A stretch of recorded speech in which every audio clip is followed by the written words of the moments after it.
2001 GMC Jimmy. So right now, what we're doing, we've got the key in, the battery's fully charged, and we're gonna check fuel pressure at the rail. Turn the key to the on position, but do not start it. Turn it off. All right, turn it on. I hear the fuel pump engaging, but I don't see any fuel, so it's fuel for sure. No pressure. Cool. Well, we got somewhere to go with it, so we'll check it.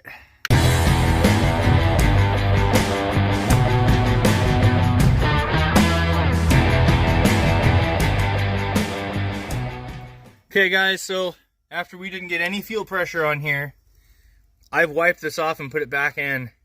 It smells like gasoline. I've had this happen before.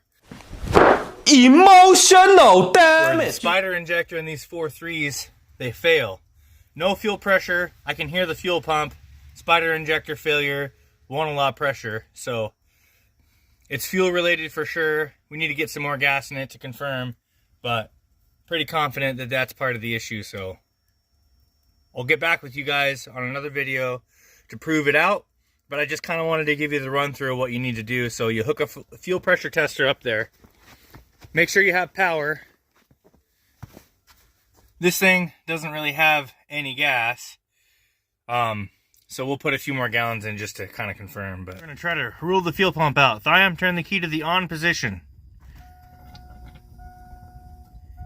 Turn it off. Turn it on. Okay, off. Alright, so here's the fuel pump. Ready? Where'd it go? It's over there. That's okay, funny. Guys, so up here, you can see it. There it is. We replaced the fuel filter and we put gas in it. Alright, so now we're gonna flick the key on and off and see if we can build up some actual pressure. Turn it on. Turn it off. Turn it on. Turn it off. Turn it on. Turn it on. Turn it on. Leave it on. Okay, you see that pressure leak? See how it's slowly leaking? That's the spider injector. So we got her in the garage now, and we removed the intake tubing.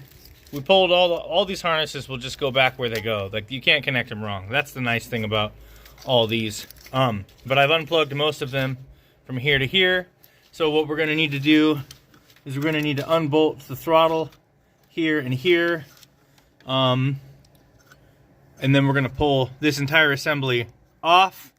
There's some bolts across here, and they should go here, after that bolt, back, back, back, and so on.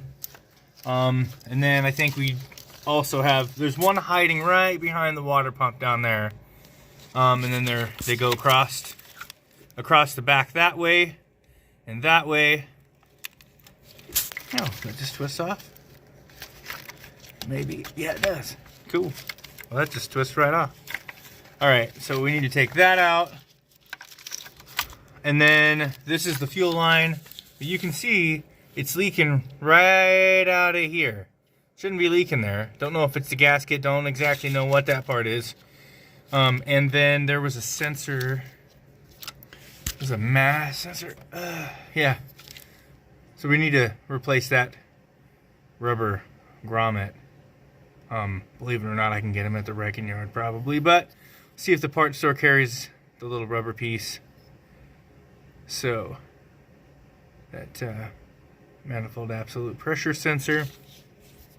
There's definitely gas in there, I knew it. So anyway, let's get on it, guys. We'll start taking this off and I'll update you as I get things removed. So there's two 10s here, and there should have been a 10 nut there, and there was one here. This one had a different size one on there. This back bolt is, where is it? Right here. And I just took it all out at once, and I used like a 7 30 seconds. I think it's a 7, but the 7 kind of looked like it was going to slip, so that's how you remove that. And then there's a vacuum line over here that I removed that goes, where are you? Oh, I know where it goes. It goes on this, and this brittle line needs to get removed and replaced at some point in time. So now we're free to grab these bolts. 1, 2, 3, 4, or no, 1, 2, 3. So this will stay on because we're just trying to pull the plastic piece off. And then 1, 2, 3 back there. We need to take this piece out, and we need to remove that and try to get the fuel rail out of the way, and we should be able to get this plastic plenum, and we'll replace the Spider injector. All right, so I've removed all 6 of these bolts back here. Those 3, the hidden one over here. This one's kind of tricky. So when you get this back here on it like this, pry back and get it up. When it comes up most of the way, push against it and just kind of work it out with your fingers a little bit. Be careful when you put it back in. We're not going to cross-thread anything. We had to pull the emission sensor out. Out of that spot there. And the next thing I'm going to do is I'm going to remove the fuel line, and I've already depressurized it. So right, let's get on that. I missed these. There's 2 bolts back there that hold it on.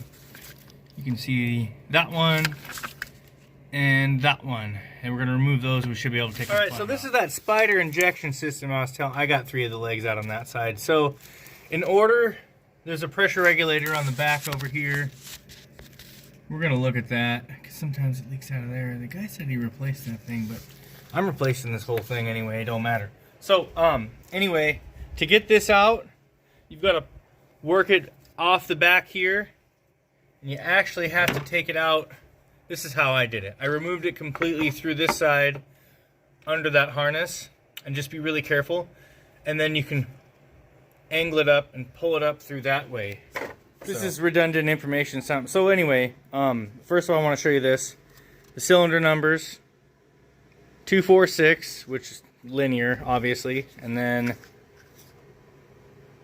1, 3, 5. So 1, 3 is in the middle, 5 is towards the pressure regulator. Usually they leak here at the regulator, but this one had bad seals in it, so this is coming and on the way, and we'll have it fixed hopefully later, if not today. Dr. Seuss. Super hard to squeeze that back in, so now let's get the intake back. All right, so we had to improvise a little. I had to plastic weld this with zip ties, and then this piece was missing. I know we're not supposed to do this, but we're doing it anyway, and we'll get these bolts back in. We'll put this all back together. I also replaced the gasket in there. I got some Harbor Freight gasket set, so I replaced those O-rings. This bracket was upside down. We got it right side up this time. So I've got the key on already. You need to stay there. Well, something else going on with this, but it's holding pressure while it's running, which is good. Really good. I don't know why it runs like this, so we'll figure that out. Alright, so we're getting somewhere. Cylinder 2 and cylinder 4 misfire, consistent. So we need to check those out and see what's going on. Ladies and gentlemen, we win! Okay, so here's the deal. Those 2 plug wires were flopped around, 2 and 4. That's firing order 2, 4, 6. Pretty straightforward. Same with those. These 2 back over here were flipped, and that's why it wouldn't run quite right. So this thing seems to be doing all right. Not too bad. We will call Ty. I'll run some live data. We just want to run a system scan.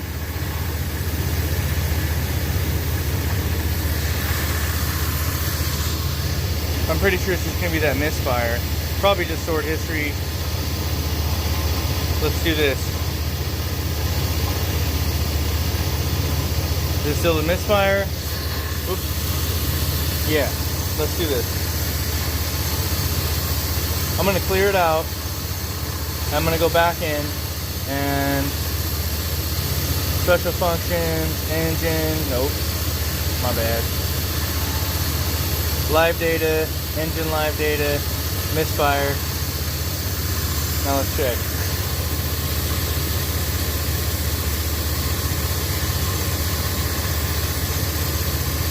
That's it, guys, you know, that's it. We got her. She's running, alive and well, like it's a track.